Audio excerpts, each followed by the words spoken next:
Buenísimas putas tardes, días, noches, familia. No sé cuándo estarás viendo esto. Yo lo estoy grabando por la tarde. Aquí si me estás viendo en YouTube se puede ver detrás la ventana. Estoy en mi casa tranquilamente.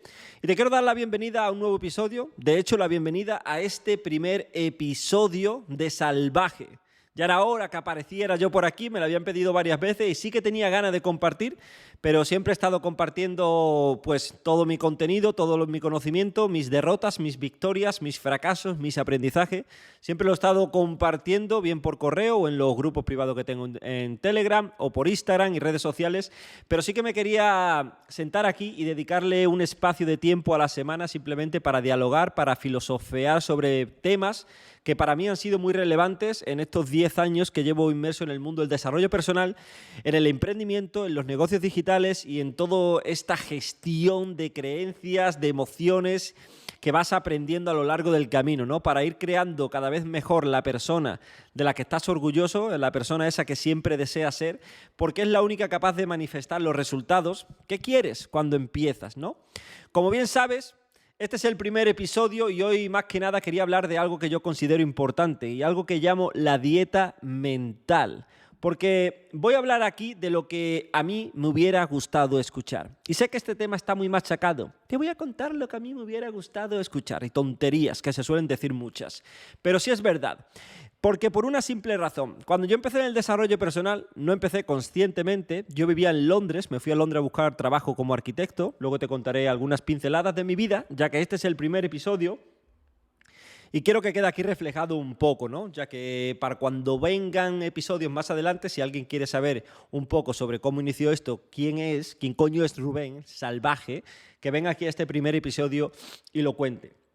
Yo seguí todos los pasos estipulados, hice una carrera, hice un máster, hice 200.315 cursos de idiomas, de diseño, de programas, de todo. Estudié arquitectura técnica, hice el máster de interiorismo, hice eficiencia energética y al final empecé a enviar currículums como un inútil, pero en el fondo no quería ni que me cogieran para trabajar. Había algo interno que decía, ¿que me van a coger para qué? Estar encerrado en una oficina. Entonces tomé una decisión de largarme de aquí. Algo que todo el mundo debería de hacer. Largarse de su entorno y crear una nueva persona. Porque al final gestamos una serie de creencias cuando somos unos pequeñajos y nos pasamos el resto de nuestra vida con esas creencias porque estamos en el mismo entorno, con lo mismo que hemos aprendido y nunca lo cuestionamos. Yo me marché a Reino Unido a trabajar y para mí eso fue como un renacer, ¿no? Estuve años, bueno, no creo que no fueron años, fueron meses fregando platos, estuve unos 8 o 9 meses hasta que se me pelaban las manos. Por aquel entonces estaba el iPhone 5, iPhone 6, que tenía un botoncito aquí, ¿vale? Estoy ahora mismecito, si me estás escuchando por Spotify, estoy mostrando la cámara a mi móvil. Y recordáis el iPhone ese que tenía un botoncito, yo no podía desbloquearlo pulsando la pantalla. Tenía que desbloquearlo con el nudillo, porque me salía sangre de debajo de las uñas, de todos los platos que había fregado. Después pasé a trabajar como bartender, como camarero, una infinidad de trabajo hasta que por fin, señoras, señores, lo conseguí. Por fin lo conseguí. Conseguí el trabajo que siempre había soñado. Una década, una puta década para conseguir ese puesto de trabajo. Trabajar como arquitecto, en Londres, en otro idioma, en una oficina, sentado. El sueño de todo ciudadano ejemplar. ¡Mis cojones!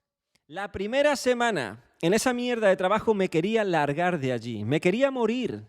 Yo no creo en la ansiedad, no creo que exista. De hecho, vamos a hacer algún episodio más adelante en el que te voy a hablar seriamente de esto. Te voy a cambiar muchos patrones mentales. Vas a fliparlo en los episodios que vienen. Pero ahora te voy a hablar de que, aunque no creo en la ansiedad, en aquel momento incluso me llegó a entrar ansiedad. Porque recuerdo una noche, recuerdo perfectamente dónde fue. Si buscas en Google, incluso 44 Mandela Street, en Londres, en el barrio Oval, en el sur del Río de Londres. Pues en esa casa, en la segunda planta, en la ventana que da hacia la calle, hacia Mandela Street, yo estaba sentado y compartía habitación con un amigo, con mi amigo Manolo. Y recuerdo que hubo una noche, una mañana en la que me desperté a las 6, siempre me he levantado temprano, ¿vale? Para ir a entrenar, para leer, para formarme. Pero recuerdo que una de esas mañanas me levanté y sentí la presión de decir, tío, te esperan 40 o 50 putos años haciendo lo mismecito para ganar 1.000, 2.000, 3.000, 4.000 eurillos a final de mes. Esto no es lo que tú quieres. Pero claro, cuando llegas a ese punto, ¿cómo coño sales de ahí? No tienes ni idea, no te han enseñado nada, no te han enseñado a emprender, no te han enseñado de ventas, de comunicación, de mentalidad, de desarrollo personal, de marketing, de finanzas, no te han enseñado una puta mierda nunca. Porque lo que te quieren es que estés ahí encerrado, que seas un pobre, un gordo, un ignorante, un blando y un esclavo. Para eso estás diseñado, por eso el éxito es que tú sufras durante tu vida. El éxito no para ti, obviamente, para ti es una putada, pero el éxito para lo que ha sido diseñada, no quiero decir la educación, pero más o menos la estructura societaria esta que tenemos, ha sido diseñada para que tú sufras. Por eso no te han enseñado técnicas de desarrollo personal para evitar el sufrimiento y para progresar como persona. Entonces, sorprendentemente, en los 2 primeros años de Londres, yo para aprender inglés, siempre me solía poner audios de motivación, ¿no? Para ir al gimnasio, audios de motivación. Y la mayoría me salían en inglés. Yo no entendía una mierda. No entendía literalmente nada. Pero de ir escuchándolo todos los días. Yo recuerdo que escuchaba a Les Brown, a Jim Rohn, Zig Ziglar, Tony Robbins, Inky Johnson. A muchísimas personas los escuchaba en inglés y cada día iba cogiendo una palabra más, una palabra más, una palabra más, una palabra más. Y ese mensaje iba calando en mí sin yo darme cuenta. Era como se iba gestando una nueva programación mental, se iba reforzando un nuevo tipo de creencias, ¿no? Entonces, cuando yo sentí como ese vacío en el trabajo, dio la casualidad que estaba alineado con todo este tipo nuevo de información al que me estaba exponiendo. Por eso hoy hablo de la dieta mental, de la importancia de cuidar aquello que te llevas al cerebro. La mayoría de personas, bueno, no todas, vigilan lo que se llevan a la boca, no todas, obviamente, tampoco te han enseñado eso, pero nadie vigila lo que se lleva a la mente. Entonces, en aquel momento, sucedió algo mágico de decir, no quiero este trabajo. Pero sucedió como una liberación, ¿no? De decir, ya que no quiero esto, al menos vamos a jugar bien la partida. Es decir, vamos a jugar a escalar, vamos a jugar a ver cuánto puedo ganar, porque me da igual. Me da igual que me echen, me da igual que me despidan, me da igual que me tenga que ir a fregar platos otra vez, porque esto no es lo que quiero.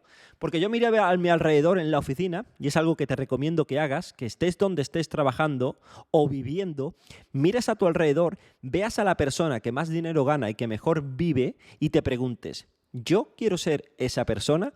Mi respuesta siempre era no, ni de coña quería ser la persona que más ganaba allí. Por eso simplemente empecé a jugar. Y me hice una pregunta. ¿Qué quiero hacer, tío? Y me escribí en un papel que lo que quería era viajar. Quería viajar a 12 países diferentes, un país diferente al mes. No tenía dinero, no tenía tiempo libre, pero eso me daba igual. Ya averiguaría el cómo. Y por otro lado, quería duplicar mi salario. Tampoco sabía el cómo lo iba a hacer porque acababa de entrar en la oficina. Pero yo me lo escribí. Y como llevaba años respetando mi palabra de que cada cosa que decía la cumplía, cada cosa que decía la cumplía, cada cosa que decía la cumplía. Es muy simple, pero nadie lo hace. Nada más que dicen tonterías y después no hacen nada. Hablan de palabras, pero no hablan con hechos. Por eso hay una frase que dice que las palabras simplemente dicen lo que quieres, pero son tus hechos lo que dicen quién eres. Entonces, como yo llevaba tiempo respetando mi palabra, al año siguiente no me quedó otra que cumplir lo que había dicho. Viajé a unos 15 países ese mes, viajaba poco, a la mayoría de países era 1 día, 2 días, 3 días, 4 días, porque me tuve que organizar todo muy bien, porque únicamente tenía 3 semanas libres al año y no ganaba mucho, siempre terminaba en negativo. De hecho, de los 12 meses del año, 11 meses terminé en números rojos. Algunos meses incluso me tuvieron que dejar dinero mis amigos para pagar el alquiler, hasta que yo cobraba y le devolvía el dinero, ¿no? Pero ese año, de que llegué en diciembre, recuerdo que el último viaje fue en la estación Gare du Nord en París. Llegué a París, fue en París y llegué a la estación Gare du Nord, es lo que quiero decir. Y se me cayeron hasta lágrimas de los ojos, ¿no? De decir, tío, sentía que ese año sí que lo había elegido yo. Hasta ese momento, la vida que se me había gestado, el haber conseguido trabajar en una oficina, haber estudiado arquitectura, todos los pasos que había dado, sentía que no había sido yo quien lo había elegido. Como que era lo que se suponía que yo debía hacer, pero no lo que quería hacer.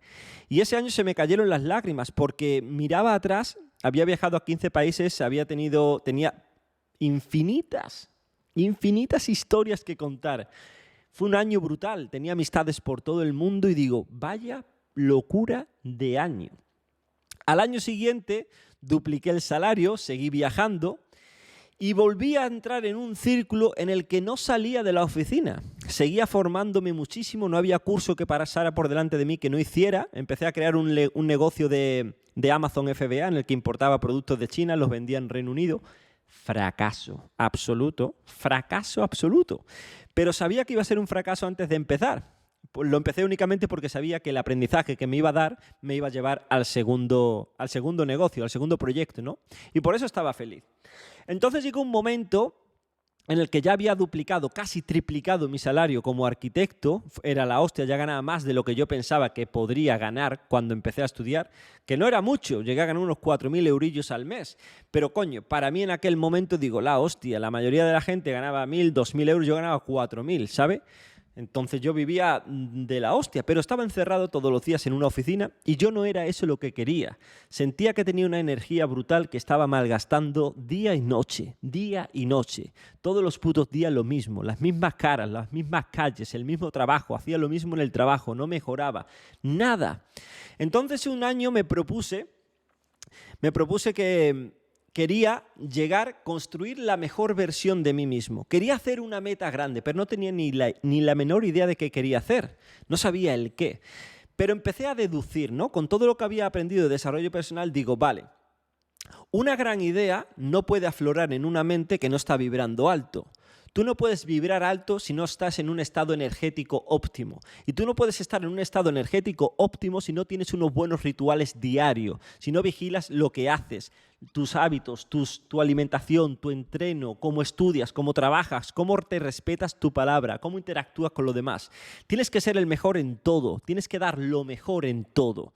Entonces aquel año me prometí que ya estaba trabajando muy duro, ya me levantaba muy temprano, ya estudiaba mucho, pero digo, lo voy a llevar a un nivel extremo, ridículo, que me critiquen incluso por todo lo que hago. Y en ese estado vibratorio seguramente va a salir una idea. Y voy a hacer que la primera idea que salga, voy a ir full, a fuego a por ella. No tenía ni idea el qué. Pero como empecé a entrenar mucho, empecé a correr mucho, hubo un día en el que estaba viendo en Londres un documental de americanos, de cosas, de locuras de correr por montañas y demás, con una amiga, y vino como un mensaje a mi mente. Estos mensajes todos los escuchamos. Tú que me estás escuchando, tú, si me estás viendo aquí en YouTube, tú que me estás escuchando, este tipo de mensajes, si tú te permitieras escuchar, si te permitieras respetar tu palabra, porque si no respetas tu palabra da igual lo que escuches, porque sabes que no lo vas a hacer. Pero cuando tú respetas tu palabra, cuando te cuentas la verdad constantemente, este tipo de mensajes empiezan a aparecer. Y a mí me llegó con total claridad un mensaje en el que dije, que me decía, Rubén, tienes que correr 50 maratones en 50 países diferentes en 50 días consecutivos. Y tal y como me llegó esa información, yo la solté. Voy a correr 50 maratones en 50 países diferentes en 50 días consecutivos. Y mi amiga que estaba a mi lado, estaba viendo el documental conmigo, ¿vale? Me miró y me dijo, ¿what? Ella era de Lituania. Me dice, ¿qué dices? ¿Qué dices? Digo que sí, que voy a correr 50 maratones en 50 países diferentes en 50 días consecutivos. Y hasta esa tercera vez que lo dije, no me lo creí. No me retumbó. Al principio eran simplemente como palabras, pero esa vez cuando se lo dije a ella, a Nina, resonó en mí diciendo, joder, ¿y si es esta la idea? Pero empezó ahí el cuestionamiento, ¿esto es posible? Total que esa noche nos fuimos a la cama y yo no paraba de pensar, no paraba de darle vueltas. Tío, 50 maratones, ¿cuántos países hay en Europa? Yo pensaba que había 50, por eso me salió el número. ¿Pero eso será humanamente posible? ¿Se podrá hacer logísticamente? Total que caí frito esa noche pensando, a la mañana siguiente me levanté temprano y salí a correr para seguir pensando, ¿no? Y no paraba de darle vuelta. No había absolutamente nada más en mi mente que ese desafío. Y me hice una pregunta que prácticamente hizo que todo siguiera adelante, ¿no? Me dije, vale, Rubén, no tienes ni puta idea si esto es físicamente posible, no sabes si es logísticamente posible, no tienes dinero para financiarte, no tienes contactos, pero si lo pudieras hacer, ¿cómo empezarías a trabajar en ello? Y dije, comprándome una agenda. Y me compré una agenda. La tengo por aquí. Voy a ver si estás viendo en YouTube. Te lo enseñaré ahora.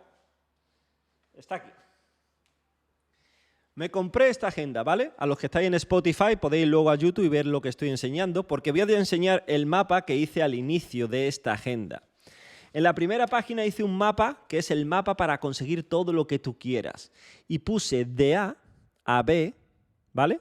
De A, que era el lugar donde yo estaba, a B, que era conseguir lo que quería. Y en el centro lo único que puse es trabajo y excusas. Nothing else.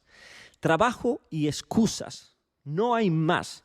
Si llega un punto en el que quiero abandonar, ya sé que tengo que trabajar más, que tengo que formarme más, que tengo que ser mejor para solventar ese problema o que es una excusa que me estoy contando para abandonar. Ese mapa me permitió que durante todo ese año contacté a 50 países, gestioné todas las conexiones, entrené más de 4.000 kilómetros a solas y al año siguiente estaba en Kazajistán empezando la primera maratón. Dejé el trabajo, dejé absolutamente todo. Para financiarlo tuve que cambiar de trabajo, tuve que buscar un trabajo en el que me pagaran aún más para invertir todo mi dinero en ese proyecto. Y sucedió algo muy sorprendente. Algo muy sorprendente que mejoró muchísimo la historia mirando ahora en retrospectiva, ¿no? El segundo día, quiero que aquí pares un momento este podcast. No que lo pares el play, sino que pares tu energía al escucharme, porque quiero que te pongas en situación, ¿no? Quiero que te pongas en el momento que yo estaba viviendo. En el momento en el que llevaba años en un trabajo del que quería salir, en el que llevaba años formándome, en el que llevaba años aprendiendo, en el que llevaba años trabajando, levantándome temprano. Ahora por fin había encontrado una idea que me apasionaba muchísimo, una idea por la que me había estado entrenando 12 meses, día y noche, trabajando la logística, entrenando la alimentación, todo, con lesiones, con dudas, con incertidumbres, pensando si iba a poder conseguirlo, si era humanamente posible. No sabía ni si era humanamente posible. Y el segundo día, en la segunda maratón, mi madre sufrió un ictus en el que casi fallece. En aquel momento mis hermanas me lo ocultaron, crearon un grupo de WhatsApp paralelo, ¿vale? Para hablar con ella y gestionar, para que yo no quitara mi atención del desafío, ¿no? Pero llegó un momento en el que las maratones iban pasando y te puedes imaginar que yo en mi cabeza tenía muchísimas cosas gestionando. Era que cada día me levantaba, corría una maratón, cogía la mochila, me iba a otro país, recibía a gente que corrían conmigo, corría otra maratón, cogía la mochila, me iba a otro país, corría otra maratón, cogía la mochila, me iba a otro país, así día tras día, tras día, tras día, tras día, tras día, tras día, tras día, todos los putos días sin descansar. Entonces, llegó un día en el que me enteré, descubrí que mi madre estaba en el hospital. No sabía muy bien qué le había pasado, pero sabía que estaba en el hospital. Y aquel día tuve que tomar una decisión. La decisión de abandonar e irme a ver a mi madre, obviamente, es una idea que tú también te habrías planteado, pero para que veas que en este momento convergió todo el desarrollo personal que había hecho, si no hubiese sido como un inútil actuando por sus emociones, ¿no? Lo digo inútil simplemente para que pongas atención aún más plena en la importancia del mensaje que quiero llevar. Aquel día yo podría haber abandonado, que es lo que hubiéramos hecho de forma emocional, pero no de forma racional. De forma emocional yo quería haberme ido con mi madre, pero sé que de haber abandonado mi reto, mi madre iba a sentir la culpa de haberme hecho abandonar ese sueño, iba a tener que acarrear esa culpa el resto de su vida. Yo no sabía qué le pasaba, pero sabía que a ciencia cierta el resto de su vida iba a estar acarreando esa culpa. Y yo no estaba dispuesto a sumar o a empeorar lo que sea que le hubiera pasado. Por lo tanto, tomé una decisión racional y fría de seguir adelante con el desafío que estaba haciendo, por dos motivos. Uno, porque implantando la idea en ella de que tenía que reunirse en la meta conmigo iba a hacer que sea lo que lo estuviera pasando, se iba a mejorar. Y así fue. De hecho, los médicos le dijeron que no se iba a recuperar en 6 meses, si se recuperaba, y en cuestión de 2 meses estaba esperándome la tía en la meta final. Y en aquel momento, cuando yo tomé esa decisión racional, fue como... Ya sabía que no me iba a parar bajo ningún concepto, pero en aquel momento fue como una sensación aún mayor de decir, puede quitarme las piernas si quieren, porque voy con los dientes a terminar este desafío. De hecho, me lesioné, me cancelaron vuelos, me quedé sin dinero, sucedió de prácticamente todo. Nada me podía impedir que yo no llegara a la meta final. Y te puedes imaginar, después de estos 50 días, después de todo el año de trabajo, después de los años que llevaba trabajando, llegué a la última meta final y mi madre estaba esperándome allí. Muchas personas la acompañaban, la tele, las cámaras y todo, y muchas personas llorando, porque sabían la historia de mi madre, ¿no? Pero yo no sabía esa historia. Entonces yo decía, coño, ¿para qué lloráis? Si solo está ocurriendo, tampoco es para tanto, ¿no? Después me enteré de la historia y fue como uno de los mayores aprendizajes también que he tenido en mi vida, ¿no? Recuerdo que aquella noche cuando me lo contaron, después de que fue la primera noche, que ya no tenía que correr al día siguiente, fue como entrar en un universo nuevo de decir, tío, llevo meses que todo lo que sé es entrenar. Al día siguiente era la primera vez en 13 meses que iba a descansar. No sabía ni lo que era eso. No tenía que hacer logística, no tenía que hacer contactos, no tenía que entrenar, no tenía que organizar nada. Y esa noche, cuando me contaron lo de mi madre, recuerdo que salí al patio y estuve llorando de emoción, porque me sentía en paz, me sentía súper bien. Mi madre podía haber fallecido y estaba perfecto con ello. Me sentía súper bien, porque había hecho todo, absolutamente todo lo que estaba de mi mano.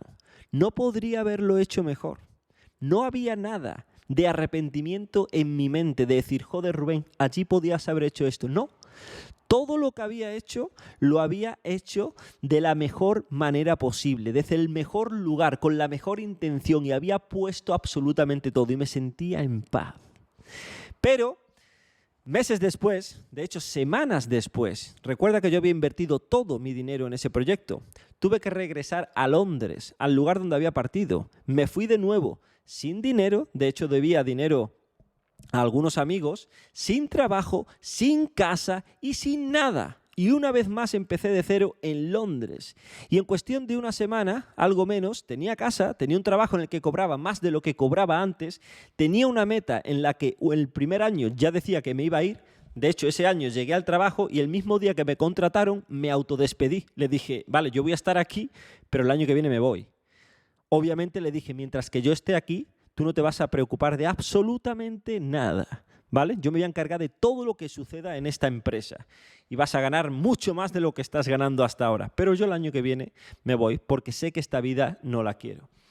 Ese año escribí mi primer libro, se llama Corre, Siente y Viaja, creo que tengo por aquí una copia. Si lo estás viendo en YouTube de nuevo, te lo estoy enseñando por aquí por si estás en Spotify, Corre, Siente y Viaja. Aquí puedes ver también el mapa de las maratones, ¿vale? Ahí cuento toda la historia que viví, todos los aprendizajes, los sucesos y muchas anécdotas muy top. Pero ese año de que estaba en Londres, como digo, mi madre tenía la emoción de unirse conmigo en la línea de meta, pero yo sentí que cuando ya llegué a meta esa emoción desapareció, ¿sí? Y las pocas secuelas que había dejado el ictus en ella, pues habían decaído, ¿no? Entonces yo quise implantar una nueva emoción y me propuse escribir un capítulo cada mes desde Londres para que ella lo recibiera y tuviera la emoción esta de que cada mes iba a llegar un capítulo, ¿no? Y así me motivé y la motivé para terminar el libro en un año. Ese mismo año, a finales, dejé mi trabajo una vez más y me vine desde Reino Unido en bicicleta al sur de España, Extremadura, donde soy. Y en ese viaje sucedieron cosas mágicas. En ese viaje, que era lo que siempre había querido hacer algo grande entre un cambio de vida, entre la vida como arquitecto y la nueva vida libre que quería crear. Hice algo grande que creó una nueva versión de quién era, lo de las 50 maratones y varios proyectos más, varios desafíos que hice para ello. Pero me sentía muy bien, no por el desafío. Para mí el desafío de 50 maratones es una gilipollez. Es simplemente la celebración del entrenamiento que yo puse. Yo elegí ese desafío por la persona que tendría que convertirme para llevarlo a cabo, porque sabía que tenía que estar entrenando día y noche sin fallar durante 13 meses mínimo, por la logística, por el no rendirme, por el ignorar a todas las personas que decían que era imposible, que iba a morir, que eso no lo había hecho nadie. Yo quería ser esa persona. El desafío me daba igual. Entonces, al año siguiente, cuando por fin estaba viajando libre, ya no trabajaba, no tenía dinero apenas, ese año conseguí ahorrar lo justo para comprarme la bicicleta, todo el material, y me quedaron en el banco unos 7.000 euros. Como ves, aquí otra cosa, no en este podcast, pero sinceridad te vas a hartar. Me quedaron en el banco unos 7.000 euros, de ellos invertí 3.600, eran 3.000 euros más IVA en una formación en la Escuela Nómada Digital de Antonio G, que le estoy tremendamente agradecido porque fue uno de los primeros mentores en los que invertí una cantidad grande, ¿vale? Siempre había hecho cursillos de 200, 500, 100 euros, pero era la primera vez que yo invertía 3.500. Por lo tanto, invertí 3.500 y me quedé con 3.000 euros, de nuevo sin trabajo, sin casa, sin nada, viviendo en una bicicleta, más feliz que la hostia. Y un día, estando acampado en un bosque en Francia, por el norte de Francia, de hecho, si entras en un canal de YouTube que se llama Esencia Salvaje, puedes ver todo lo que te estoy diciendo. Hay pruebas, hay vídeos de todo ese viaje en bicicletas. Una noche estaba acampado en uno de los bosques de Francia y me sentía vacío, me sentía una sensación rara, ¿no? Igual que cuando estaba en la oficina, decir, no pinto nada aquí. Y era porque había dejado de lado mi parte profesional. Me había centrado únicamente en mi parte personal, en mi parte salvaje, de estar viviendo por bosques, acampando en solitario, pero había olvidado mi parte profesional, mi parte de emprendimiento.